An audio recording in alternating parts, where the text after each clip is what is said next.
नमस्कार साथियों, स्वागत है आप सभी को सोनू जी के जीएस में। तो कैसे हैं आप सभी लोग? उम्मीद करता हूं कि आप सभी लोग बहुत ही अच्छे होंगे।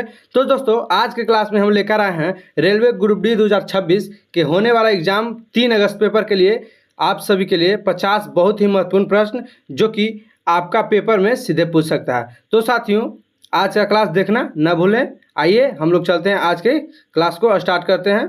तो क्लास स्टार्ट करने से पहले आपसे छोटा सा अनुरोध है कि अगर अभी तक आपने वीडियो को लाइक नहीं किया है तो लाइक कर दीजिए, चैनल को सब्सक्राइब कर दीजिए और हो सके तो अपने दोस्तों के पास शेयर भी कर दें। तो चलिए देखते हैं आज का पहला प्रश्न।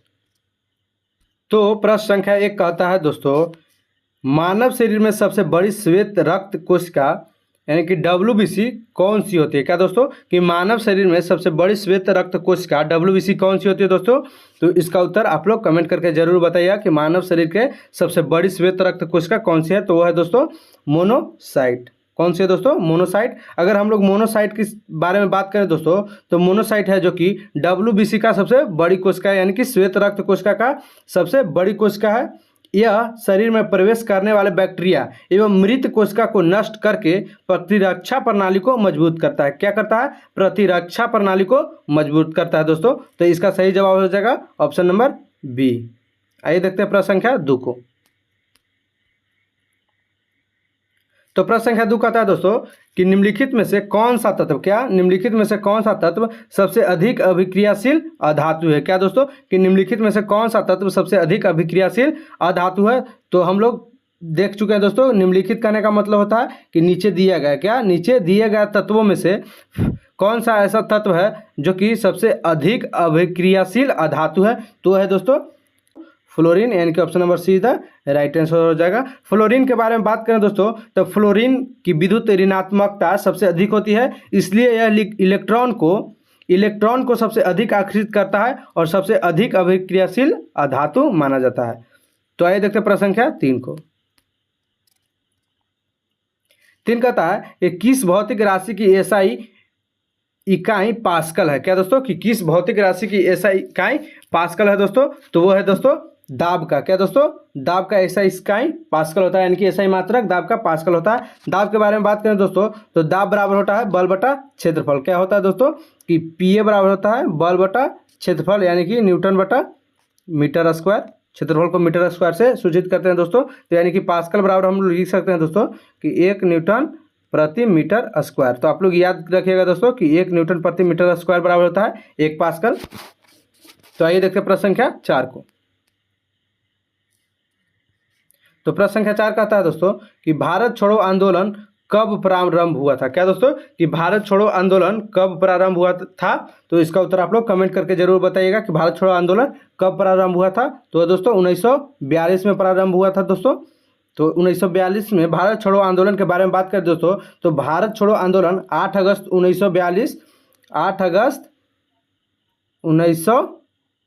1942 को महात्मा गांधी के नेतृत्व में शुरू हुआ था दोस्तों। इसका नारा था करो या मरो। क्या नारा था? डू और डाई। अगर बात करें कि डू और डाई नारा किसने दिया था दोस्तों, तो वो दिए थे महात्मा गांधी, और महात्मा गांधी के द्वारा ही भारत छोड़ो आंदोलन प्रारंभ हुआ था, यानी कि 4 का आंसर हो जाएगा दोस्तों ऑप्शन नंबर बी। आइए देखते हैं प्रश्न संख्या 5 को। 5 कहता है कि भारत की सबसे लंबी सहायक नदी कौन सी है? क्या दोस्तों? भारत की सबसे लंबी सहायक नदी के बारे में बात करें दोस्तों, तो वह है यमुना, जिसकी लंबाई होती है दोस्तों 1376 किलोमीटर। और अगर यमुना के बारे में बात करें दोस्तों, तो यह गंगा की सबसे लंबी सहायक नदी है। किसकी सबसे लंबी सहायक नदी है? तो कि गंगा की। और गंगा के बारे में बात करें दोस्तों, तो इसका लंबाई होता है 2525 किलोमीटर, और यह उत्तराखंड के गंगोत्री से निकलती है। कहाँ से निकलती है दोस्तों? गंगोत्री से, और यह बंगाल के खाड़ी में जाकर गिर जाती है। तो आइए देखते हैं प्रश्न संख्या 6 को। प्रश्न संख्या 6 कहता है कि भारतीय संविधान का कौन सा भाग मौलिक अधिकारों से संबंधित है? क्या दोस्तों कि भारतीय संविधान का कौन सा भाग मौलिक अधिकारों से संबंधित है दोस्तों? तो है दोस्तों भाग 3। क्या दोस्तों? संविधान के भाग 3। अगर संविधान के भाग 3 के बारे में बात करें दोस्तों, तो इसमें मौलिक अधिकारों का वर्णन है। इन्हें नागरिकों की स्वतंत्रता और समानता की रक्षा के लिए दिया गया है। क्या दिया गया है? कि नागरिकों की स्वतंत्रता और समानता की रक्षा के लिए दिया गया है दोस्तों, यानी कि 6 का आंसर हो जाएगा दोस्तों ऑप्शन नंबर बी। आइए देखते हैं प्रश्न संख्या 7 को। सात कहता है कि भारत में जीएसटी यानी कि गुड्स एंड सर्विस टैक्स कब लागू किया गया था। क्या दोस्तों कि भारत में जीएसटी कब लागू किया गया था दोस्तों, तो वह दोस्तों 1 जुलाई 2017 को लागू किया गया था दोस्तों। आप लोग याद रखिएगा कि 1 जुलाई 2017 को भारत में जीएसटी लागू किया गया था दोस्तों। वन नेशन वन टैक्स, क्या दोस्तों, वन नेशन वन टैक्स के रूप में इन्हें जाना जाता है, यानी कि ऑप्शन नंबर 20 था राइट आंसर हो जाएगा ऑप्शन नंबर 7 को। तो आइए देखते हैं प्रश्न संख्या 8 को। 8 कहता है कि कंप्यूटर में ALU का पूरा नाम क्या है दोस्तों। क्या दोस्तों कि कंप्यूटर में ALU का नाम क्या है दोस्तों, तो है दोस्तों अर्थमेटिक एंड लॉजिक यूनिट। क्या दोस्तों, अर्थमेटिक एंड लॉजिक यूनिट, यानी कि ऑप्शन नंबर 20 था राइट आंसर। आइए देखते हैं प्रश्न संख्या 9 को। 9 कहता है कि चिपको आंदोलन का मुख्य उद्देश्य क्या था। क्या दोस्तों कि चिपको आंदोलन का मुख्य उद्देश्य क्या था, तो इसका उत्तर आप लोग कमेंट करके जरूर बताइएगा दोस्तों कि चिपको आंदोलन का मुख्य उद्देश्य क्या था दोस्तों। तो चिपको आंदोलन के बारे में बात करें दोस्तों, तो 1973 में, कितना में, 1973 में उत्तराखंड में, क्या दोस्तों कहाँ, उत्तराखंड में शुरू हुआ था दोस्तों। इसमें ग्रामीण विशेषकर महिलाओं ने पेड़ों से चिपककर उनकी कटाई का विरोध किया था। चिपको आंदोलन संबंधित है पेड़ों की कटाई से, जो कि वहाँ के महिलाओं ने वृक्ष से लिपटकर पेड़ न काट देने का विरोध किया था, यानी कि ऑप्शन नंबर 20 था राइट आंसर हो जाएगा। और कब हुआ था चिपको आंदोलन, तो 1973 में, आप लोग याद रखिएगा। आइए देखते प्रश्न संख्या 10 को। 10 का था कि चंद्रयान 3 मिशन में चंद्रमा के दक्षिणी ध्रुव पर सफलतापूर्वक, क्या दोस्तों, दक्षिणी ध्रुव पर सफलतापूर्वक उतरने वाले लैंडर का नाम क्या है। क्या दोस्तों कि चंद्रयान 3 मिशन में चंद्रमा के दक्षिणी ध्रुव पर सफलतापूर्वक उतरने वाले लैंडर का नाम क्या है, यानी कि कौन दक्षिणी ध्रुव पर सफलतापूर्वक उतर गए थे, तो वे थे दोस्तों विक्रम। कौन थे, विक्रम, जो कि 23 अगस्त 2023 को लैंडिंग की थी दोस्तों। और कहाँ किए थे, तो दक्षिणी ध्रुव पर। तो इसका राइट आंसर हो जाएगा ऑप्शन नंबर ए। आइए देखते हैं प्रश्न संख्या 11 को। 11 कहता है कि मानव शरीर में सार्वभौमिक, क्या दोस्तों, मानव शरीर में सार्वभौमिक दाता यानी कि यूनिवर्सल डोनर किस रक्त समूह को कहा जाता है। क्या दोस्तों कि वैसा कौन सा रक्त समूह है दोस्तों जो कि किसी भी ब्लड ग्रुप यानी कि किसी भी ब्लड ग्रुप को आदमी को डोनेट कर सकता है दोस्तों, तो वह है O- या O पॉजिटिव या O नेगेटिव, यानी कि ऑप्शन नंबर सी था राइट आंसर। आइए देखते प्रश्न संख्या 12 को। प्रश्न संख्या 12 कहता है कि पीएच स्केल का सामान्यतः मान कितना होता है। क्या दोस्तों, पीएच स्केल का मान सामान्यतः कितना होता है या सामान्यतः मान कितना होता है दोस्तों, तो वो होता है दोस्तों कि पीएच स्केल में 1 से 14 तक दर्शाया जाता है दोस्तों, और 7 होता है दोस्तों बीच में। तो 7 से पहले वाला होता है दोस्तों अम्ल, और 7 से बाद वाला होता है क्षार। क्या होता है दोस्तों, क्षार, यानी कि 0 से 14 तक इसका राइट आंसर हो जाएगा। ये देखते हैं प्रश्न संख्या 13 को। प्रश्न संख्या 13 कहता है यदि किसी वस्तु का वेग दोगुना कर दिया जाता है तो उसकी गतिज ऊर्जा कितनी हो जाएगी। तो यह प्रश्न हम लोग पीछे भी देख चुके हैं दोस्तों कि अगर वेग दोगुना कर दिया जाए तो गतिज ऊर्जा क्या हो जाता है दोस्तों, तो वर्ग के स्क्वायर में बढ़ जाता है। क्या होता है कि वर्ग के स्क्वायर में गतिज ऊर्जा बढ़ जाता है, यानी कि कोई भी संख्या दिया हो दोस्तों 3 तो 3 गुना होता है अगर वेग, तो उसका वर्ग का स्क्वायर कितना हो जाएगा 9, यानी कि 9 गुना के रूप में उसका गतिज ऊर्जा बढ़ जाएगा। तो यहाँ पे कह रहा है दोस्तों कि 2 गुना कर दिया जाता है तो इसका वर्ग के स्क्वायर में गतिज ऊर्जा बढ़ जाएगा, यानी कि 2 के वर्ग के स्क्वायर कितना हो जाएगा दोस्तों 4, यानी कि उसका गतिज ऊर्जा 4 गुनी हो जाएगी, यानी कि ऑप्शन नंबर सी था राइट आंसर। आइए देखते प्रश्न संख्या 14 को। 14 का था भारतीय राष्ट्रीय कांग्रेस के प्रथम मुस्लिम अध्यक्ष कौन थे। क्या दोस्तों कि भारतीय राष्ट्रीय कांग्रेस के प्रथम अध्यक्ष कौन थे, तो इसका उत्तर आप लोग कमेंट करके जरूर बताइएगा कि भारतीय राष्ट्रीय कांग्रेस के प्रथम मुस्लिम अध्यक्ष कौन थे दोस्तों, तो वे थे दोस्तों बदरुद्दीन। क्या दोस्तों, बदरुद्दीन तैयबजी। कौन थे, बदरुद्दीन तैयबजी। अगर बदरुद्दीन तैयबजी के बारे में बात करें दोस्तों तो यह 1887 के मद्रास अधिवेशन में कांग्रेस के अध्यक्ष बने थे दोस्तों। कहाँ बने थे, तो 1887 के मद्रास अधिवेशन में। कहाँ बने थे, 1887 के मद्रास अधिवेशन में। कौन से अधिवेशन में, मद्रास अधिवेशन में कांग्रेस के अध्यक्ष बने थे। वे कांग्रेस के प्रथम मुस्लिम अध्यक्ष थे दोस्तों। ये कांग्रेस के बदरुद्दीन तैयबजी कांग्रेस के प्रथम मुस्लिम अध्यक्ष थे, यानी कि ऑप्शन नंबर ए था राइट आंसर हो जाएगा। आइए देखते प्रश्न संख्या 15 को।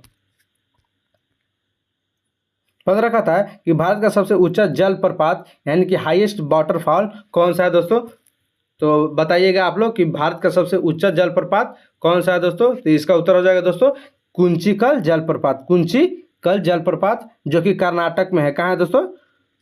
कर्नाटक में। कहाँ है दोस्तों? कर्नाटक में। इसकी ऊंचाई लगभग कितनी है दोस्तों? 455 मीटर। यह भारत का सबसे ऊंचा जलप्रपात है, यानी कि ऑप्शन नंबर सी इसका राइट आंसर हो जाएगा। आइए देखते हैं प्रश्न संख्या 16 को। 16 का था कि मानव शरीर में सबसे लंबी हड्डी कौन सी है? क्या दोस्तों? मानव शरीर में सबसे लंबी हड्डी के बारे में बात करें दोस्तों तो वह है दोस्तों फीमर, लंबी और सबसे बड़ी हड्डी। क्या दोस्तों? लंबी और सबसे बड़ी हड्डी के बारे में बात करें तो वह है दोस्तों फीमर, जो कि मानव शरीर के जांघ में पाया जाता है। और अगर बात करें सबसे छोटी हड्डी के बारे में दोस्तों तो वह है स्टेपिस, जो कि कान में पाया जाता है दोस्तों। इस प्रश्न को हम लोग 2-3 बार देख चुके हैं दोस्तों पिछले क्लास में। तो मानव शरीर में सबसे लंबी हड्डी होती है फीमर और सबसे छोटी हड्डी होती है स्टेपिस, जो कि कान में पाया जाता है। तो 16 के राइट आंसर हो जाएगा दोस्तों ऑप्शन नंबर बी। आइए देखते हैं प्रश्न संख्या 17 को। 17 का था कि ब्लू विट्रियोल, क्या दोस्तों?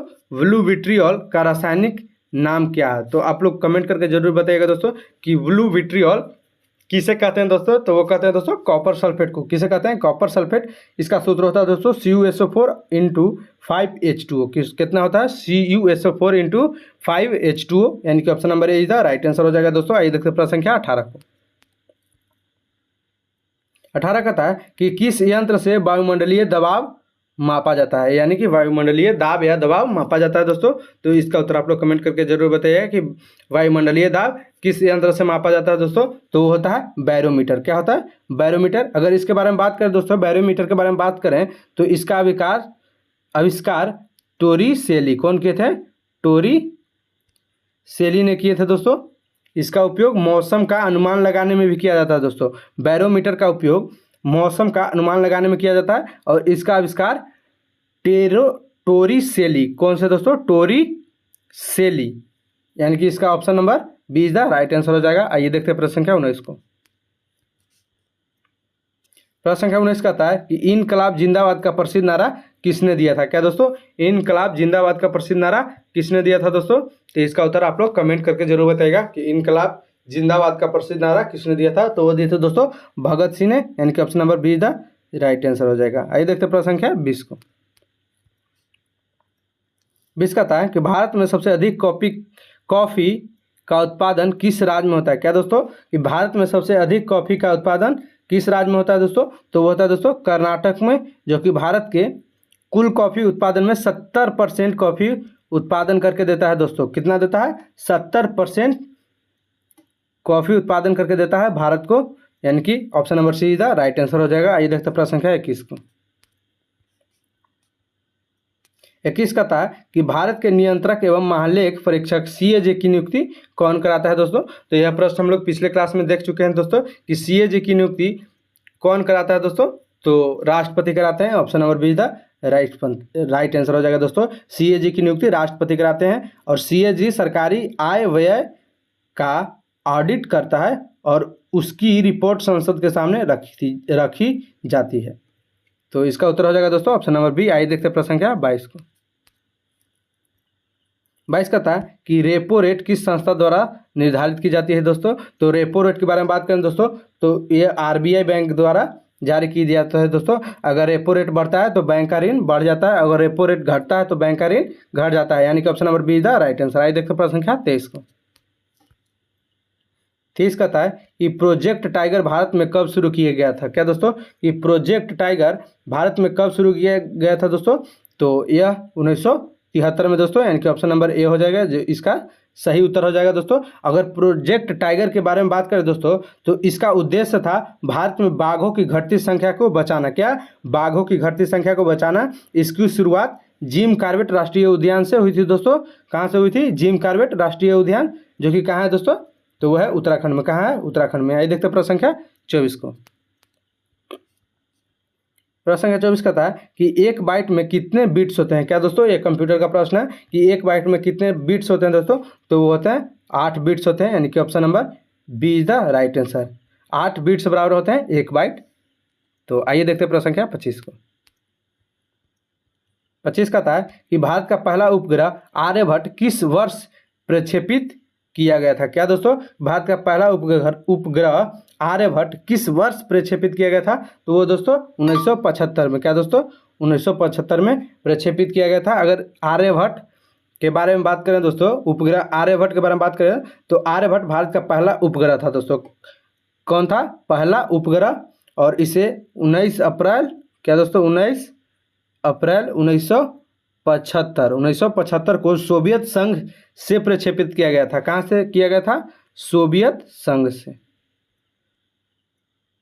सोवियत संघ से, यानी कि इसका राइट आंसर हो जाएगा ऑप्शन नंबर बी। आइए देखते प्रश्न संख्या 26 को।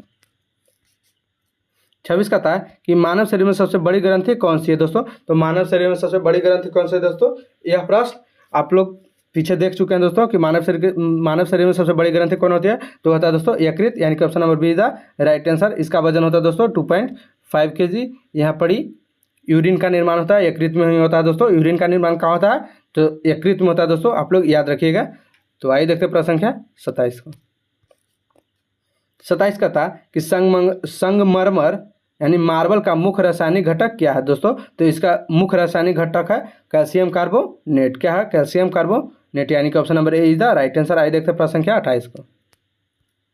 28 का था कि विद्युत शक्ति, क्या दोस्तों, विद्युत शक्ति का ऐसा इकाई क्या होता है दोस्तों? तो विद्युत शक्ति का ऐसा इकाई होता है दोस्तों वाट, यानी कि option number C is the right answer. आइए देखते हैं प्रश्न संख्या 29 को। 29 कहता है दोस्तों कि स्वराज मेरा जन्मसिद्ध अधिकार है। क्या कहता है? कि स्वराज मेरा जन्मसिद्ध अधिकार है। यह प्रसिद्ध कथन किसका है दोस्तों? तो इसका उत्तर आप लोग कमेंट करके जरूर बताइएगा कि स्वराज मेरा जन्मसिद्ध अधिकार है, यह प्रसिद्ध कथन किसका है दोस्तों? तो वो है बाल गंगाधर तिलक के। किसका है? बाल गंगाधर तिलक के, यानी कि option number B is the right answer हो जाएगा। आइए देखते हैं प्रश्न संख्या 30 को। 30 का था कि भारत की सबसे बड़ी खारे पानी का झील कौन सी है दोस्तों? तो यह प्रश्न हम लोग पिछले क्लास में देख चुके हैं दोस्तों, और बहुत ही विस्तार से देख चुके हैं दोस्तों। तो आप लोग अगर इस प्रश्न को विस्तार से जानना चाहते हैं तो मेरा पिछला वीडियो जरूर देखिए दोस्तों। तो खारे पानी की झील के बारे में बात करें दोस्तों, तो भारत का सबसे बड़ा खारे पानी का झील है सांबर झील, जो कि कहाँ है दोस्तों? उड़ीसा में। कहाँ है? उड़ीसा में, सॉरी दोस्तों, चिल्का झील है दोस्तों, चिल्का झील, यानी कि ऑप्शन नंबर बी, जो कि कहाँ है? उड़ीसा में, यानी कि इसका उत्तर हो जाएगा दोस्तों ऑप्शन नंबर बी। आइए देखते हैं प्रश्न संख्या 31 को। प्रश्न संख्या 31 का था दोस्तों, हाल ही में केंद्रीय भंडारण निगम यानी CWC ने खाद्यान्न भंडारण के लिए AI आधारित स्मार्ट वेयर हाउसिंग, क्या दोस्तों, वेयर हाउसिंग सिस्टम लॉन्च किया। यह किस मंत्रालय से संबंधित है दोस्तों?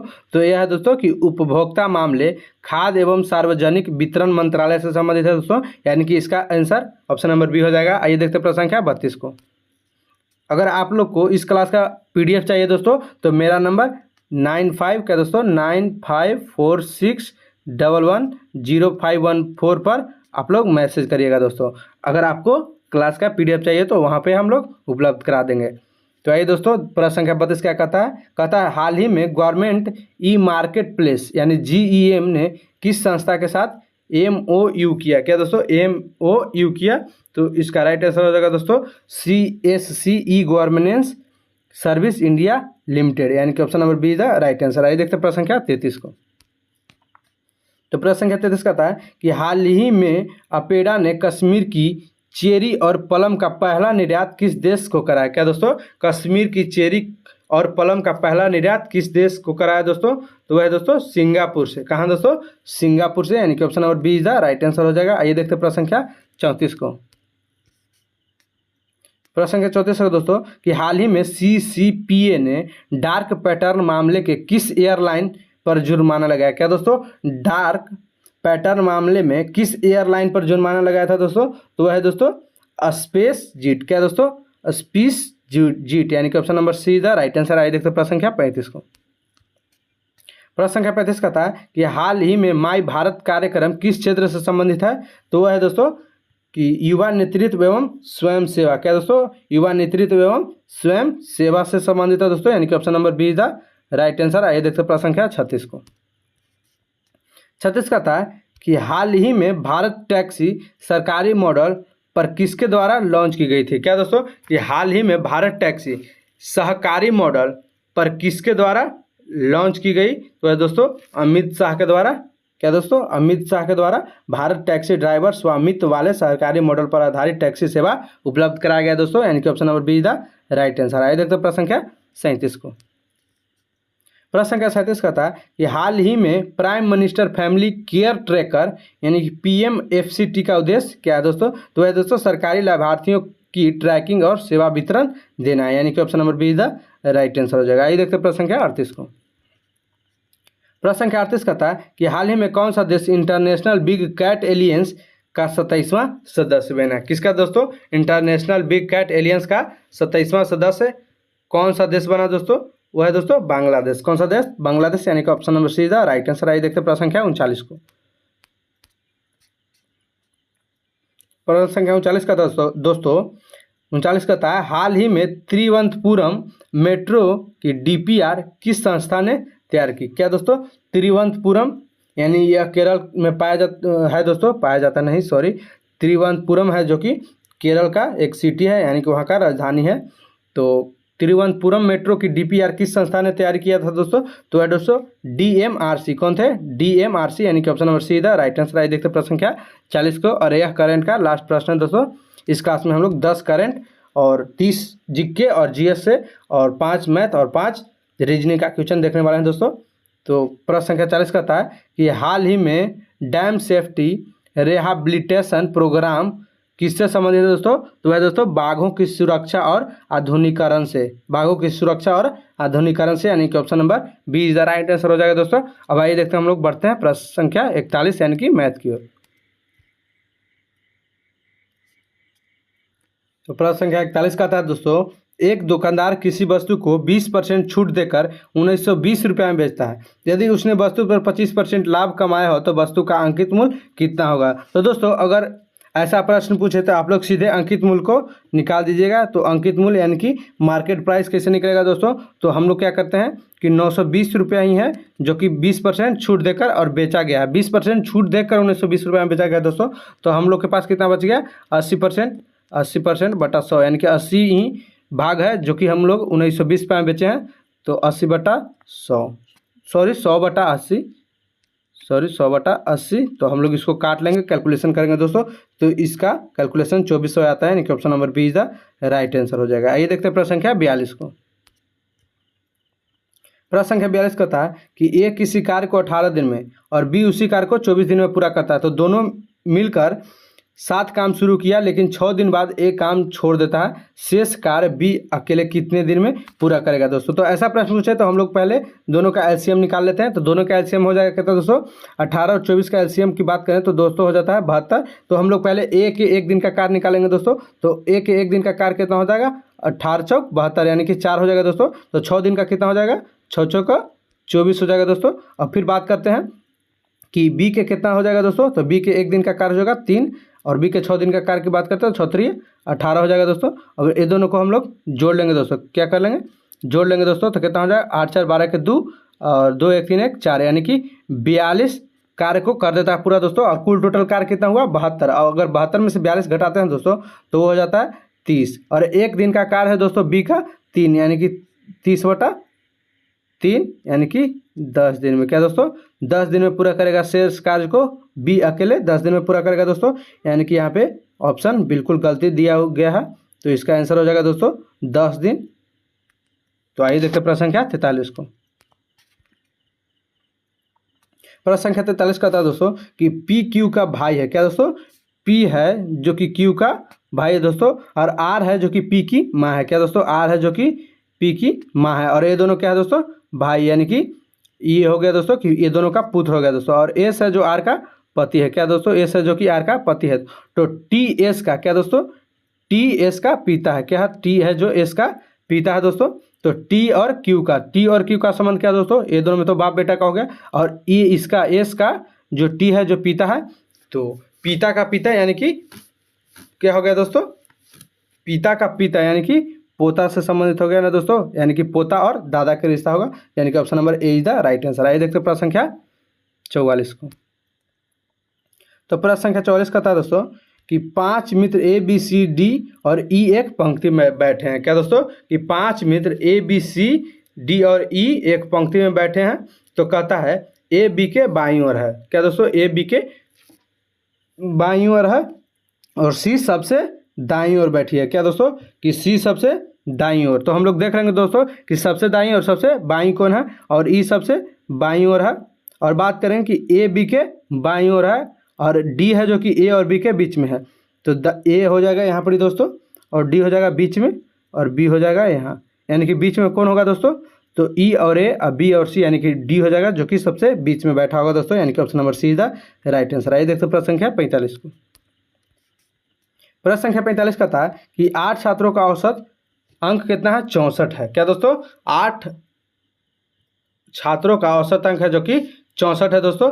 बाद में पता चला कि एक छात्र 56 अंक की जगह 80 अंक जोड़ दिए, सही औसत कितना होगा। क्या दोस्तों, कि 8 छात्र का औसत अंक 64 है, बाद में पता चला कि एक छात्र के 56 अंक की जगह 80 अंक जोड़ दिए, सही औसत कितना होगा दोस्तों। तो इसका उत्तर आप लोग कमेंट करके जरूर बताइएगा दोस्तों, सॉल्यूशन करके। और ये भी बताइएगा कि आज का क्वेश्चन आप सभी को कैसा लगा। तो आइए इसका सॉल्यूशन हम लोग देखते हैं। तो दोस्तों बात करते हैं हम लोग कि 8 छात्रों का औसत अंक कितना है, 64। बाद में पता चला कि 56 अंक की जगह 80 अंक जोड़ दिए गए। तो कितना ज़्यादा जोड़ दिए गए दोस्तों, 80 में से 56 हम लोग निकाल लेंगे कितना, तो हो जाएगा दोस्तों जो कि 24 हो जाएगा। अब देख लेंगे 24 अगर संख्या है दोस्तों और 8 छात्र में, तो कितना कितना बढ़ जाएगा, 3 के औसत बढ़ जाता है दोस्तों। और उसका कुल औसत कितना है दोस्तों, 64, और 3 औसत बढ़ जाता है दोस्तों। तो पहले कितना होना चाहिए था दोस्तों, 61 होना चाहिए था, जो कि हो गया है 64, यानी कि option number B is the right answer. आइए देखते हैं प्रश्न संख्या 46 को। प्रश्न संख्या 46 कहता है दोस्तों कि यदि मैंगो को NZO और HQ, तो एप्पल को क्या लिखा जाएगा। क्या दोस्तों, मैंगो को NZOHQ, तो एप्पल को क्या लिखा जाएगा दोस्तों। तो हम लोग देख लेंगे कि मैंगो को NZOHQ लिखा है, जो किस फॉर्मेट में लिखा गया दोस्तों। तो इसको सॉल्यूशन करने के लिए हम इसे आप लोग को पिछले क्लास में बता चुके हैं दोस्तों। तो देख लेंगे एम से क्या लिखा जा रहा है दोस्तों, N यानी कि +1 हो रहा है दोस्तों, और ए से क्या लिखा जा रहा है, Z यानी कि उल्टा हो रहा है दोस्तों। तो यहाँ पर भी क्या हो रहा होगा, उल्टा हो रहा है। और एन है जो कि ओ हो रहा है, यानी कि उल्टा हो रहा है। जी है जो ओ, यानी कि सब हो रहा है दोस्तों, क्या हो रहा है, उल्टा हो रहा है दोस्तों। तो इसका सही उत्तर हो जाएगा दोस्तों। आप लोग कमेंट करके जरूर बताइएगा कि सही उत्तर क्या हो जाएगा। तो इसका उत्तर हो जाएगा दोस्तों BQQMF। क्या हो जाएगा, BQQMF, यानी कि option number A is the right answer. आइए देखते हैं प्रश्न संख्या 47 को।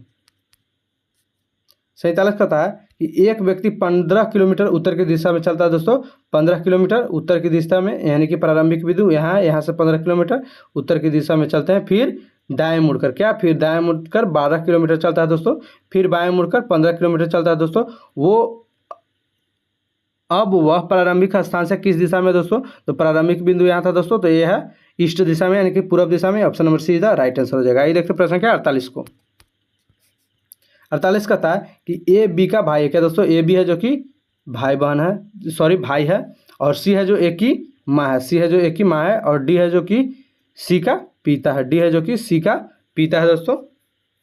तो डी का बी से क्या संबंध है, क्या दोस्तों, डी का बी से क्या संबंध है दोस्तों, तो हो जाएगा दोस्तों दादा और पोता का, यानी कि option number B is the right answer. आइए देखते हैं प्रश्न संख्या 49 को। 49 कहता है कि 3, 8, 15, 24, 35, तो इसका अगला फॉर्मेट क्या होगा। तो देख लेंगे दोस्तों कि क्या इसमें कैसा फॉर्मेट बन रहा है।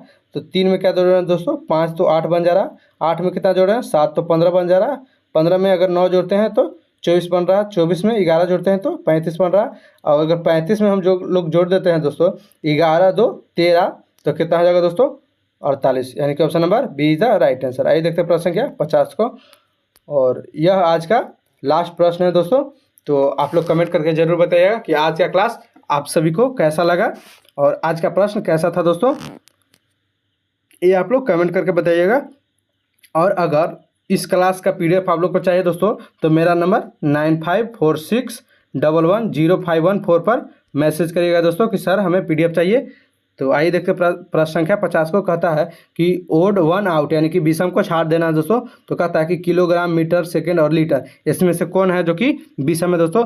तो सभी है जो कि SI मात्रा के फॉर्म में दोस्तों। किलोग्राम द्रव्यमान के, मीटर है जो कि दूरी को, और सेकंड है जो कि समय को, यानी कि लीटर है जो सबसे विषम है दोस्तों, यानी कि option number D is the इसका राइट आंसर हो जाएगा। आइए तो आज का क्लास यहीं समाप्त होता है दोस्तों। थैंक यू, धन्यवाद।